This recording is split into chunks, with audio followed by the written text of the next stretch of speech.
जय जगन्नाथ जय श्रीराम बंधुगण आपण मानंकु मोर एही चैनल को स्वागत। बंधुगण 19 एप्रिल शुक्रवार पढ़ाक जाऊँगी पवित्र कामदा एकादशी। आउ एही एकादशीर व्रत को आमर हिंदू धर्म रे बहुत अधिक शुभ बोली माना जाई थाए।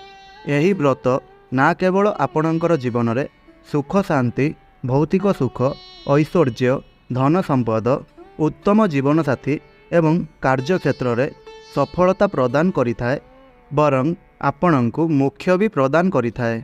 आपण माने तो यह निश्चय जानिथिबे जे प्रत्येक एकादशी व्रतर गोटे अलगा बरं खास महत्व रही थाए। हेले आजिर एही वीडियो रे आमे आपणंकु बताइबु कि एही कामदा एकादशी दिन गोमातांकु केउ एकपरि जिनिस खुआइबा द्वारा आपणंकु कोटि पुण्य प्राप्ति होइथाए। आउ आमे जानिबा आमर गोमातांकर एपरी केउ अंग को छुईबा द्वारा आपणंकर भाग्य चमकी उठी थाए। आउ आपणंकर समस्त दुख कष्ट समस्या तत्काल दूर होइथाए। आउ जन्मरु जदि आपण दरिद्रता आपणंकर घरे लागी रहुछि ताहा मध्य आपणंकर दूर हेबो। आउ आपणंक उपरे लागिथिबा समस्त ग्रह मानंकर दोष जेपरिकी शनि दोष राहु दोष केतु दोष एही भली समस्त ग्रह मानंकर दोष मध्य आपणंक कुंडलीरु दूर हेबो एवं ताहा सहित आपणंकर पितृ दोष मध्य दूर हेबो। आउ आपणंकु भगवान श्रीकृष्णंकर आशीर्वाद मध्य प्राप्ति हेबो।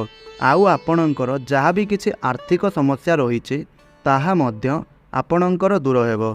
तेणु आपण एही कामदा एकादशी दिन गोमातांकु खुआई दियंतु एही गोटिए जिनिस एवं छुई दियंतु तांकर एही अंग को देखिबे आपणंकर सुही रहिथिबा भाग्य चमकी उठिबो।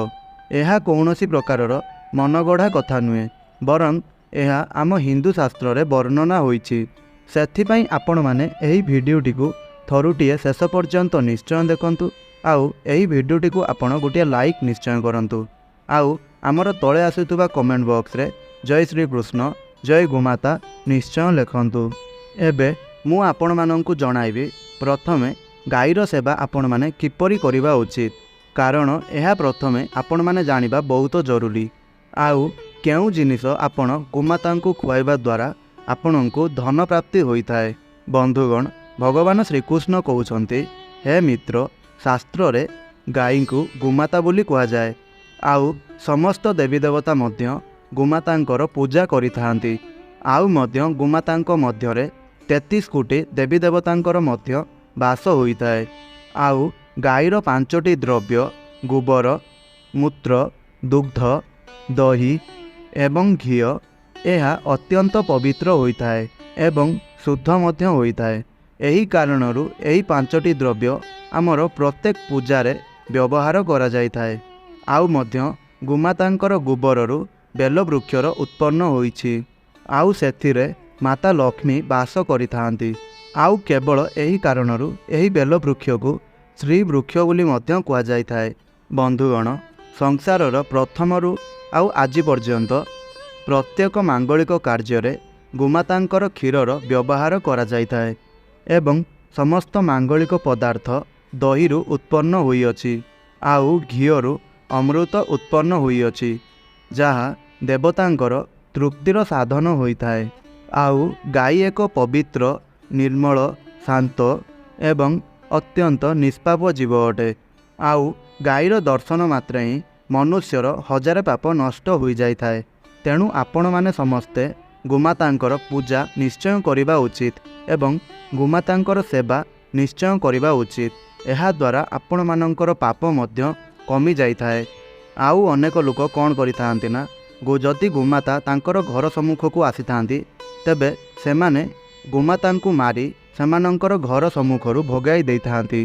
हेले आपण माने एहा मने रखंतु जे केबे भी गोमातांकु कष्ट देबा उचित होई न थाए एवं जदि आपणंकर गृह सम्मुख को गोमाता आसंती तेबे आपण गोमातांकु खाली पेटरे फेराइबा उचित होई न थाए। किछि ना किछि खाइबाकू देबा एहा उचित होई थाए। आउ गाई को मारिबा आमर हिंदू शास्त्र रे सबुठारु बड़ पाप बोली माना जाए।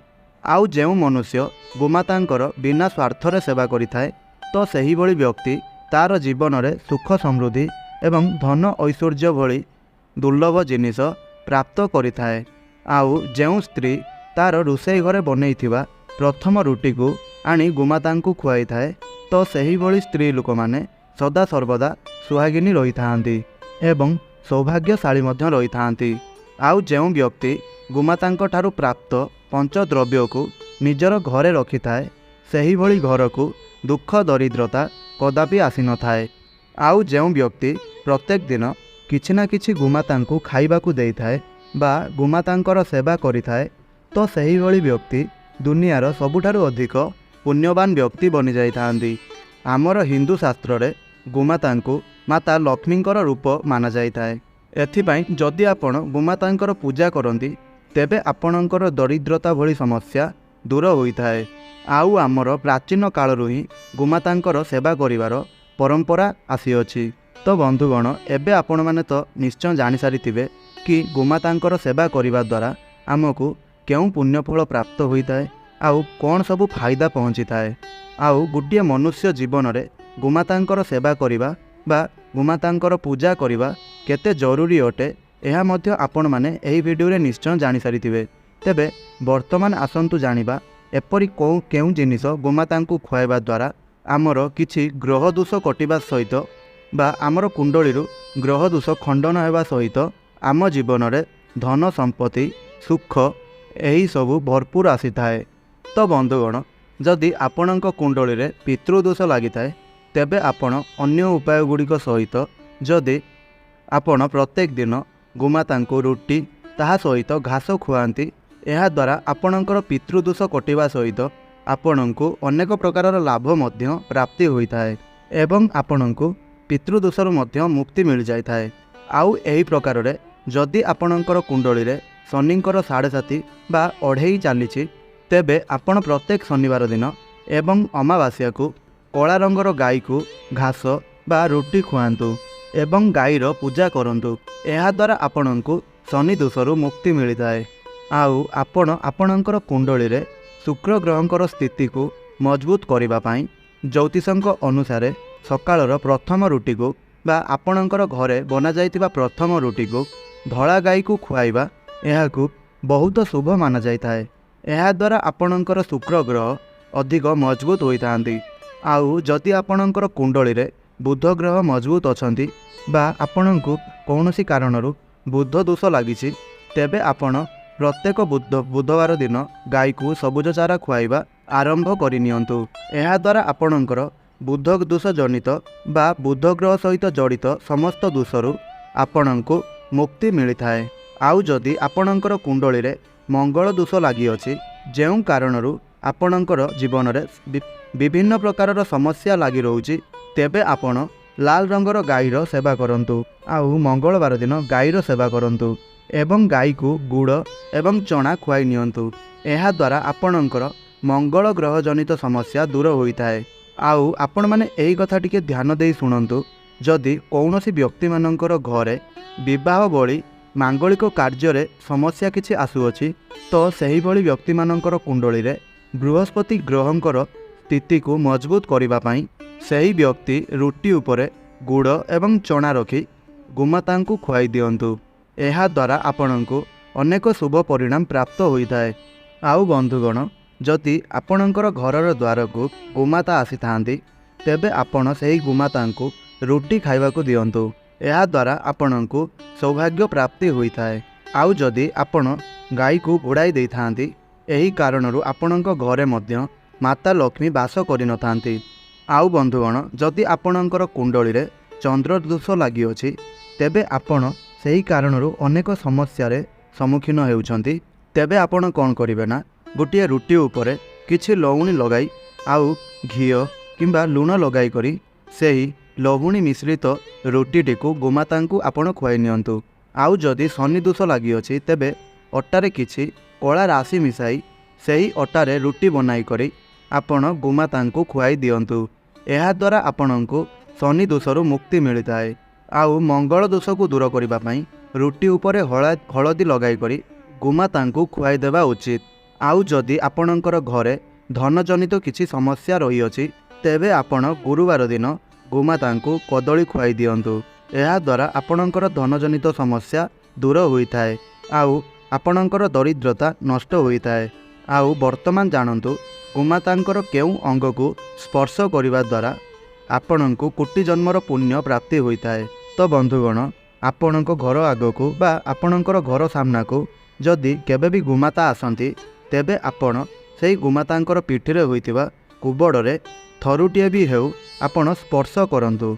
एहा द्वारा आपणकर जहाँ भी किसी रोगजनित समस्या थिबो ताहा सबु आपणकर दूर होता है। आउ एहा सहित आपण को धन संपत्ति मध्य प्राप्ति होता है। तो बंधुगण यह थिला कामदा एकादशी दिन को नहीं किछि उपाय जहाकू आपण करिबा द्वारा आपणक कुंडली थिबा किछि दोष दूर हेबा सहित आपणक जीवनरू धनजनित समस्या मध्य दूर होता है। तेबे बंधुगण जदि आपणकू एही वीडियोटी भल लगी थाए तेबे आपण वीडियोटी को लाइक करंतु। आउ तले आसुवा कमेंट बॉक्स रे जय श्री कृष्ण जय गोमाता निश्चय लिखंतु। आउ एही वीडियोटी को आपणकर सांगसाथी एवं परिवार सदस्य मानक मध्यरे निश्चय शेयर करंतु जहा फल सेमाने मध्य एही संपर्क रे जानि पारिबे। आउ एही भली वीडियो आपण प्रतिदिन देखिबा पई हमर एही चैनल को सब्सक्राइब करंतु। आउ सब्सक्राइब करि सारिबा परे पाखरे आसुवा बेल रो आइकन को प्रेस करी ऑल रे सिलेक्ट करंतु जहा फल आमे अपलोड करुवा प्रतिदिन वीडियो आपणक पाखरे सर्वप्रथमे पहुँची पारिबो। आउ आपण माने एही भली मूल्यवान वीडियो गुड़िकर फायदा उठाई पारिबे। तेबे बंधुगण आपण माने मोर एही वीडियोटी को शेष पर्यंत देखिथिबारु आपण माननकु बहुत बहुत धन्यवाद। जय श्रीराम जय जगन्नाथ।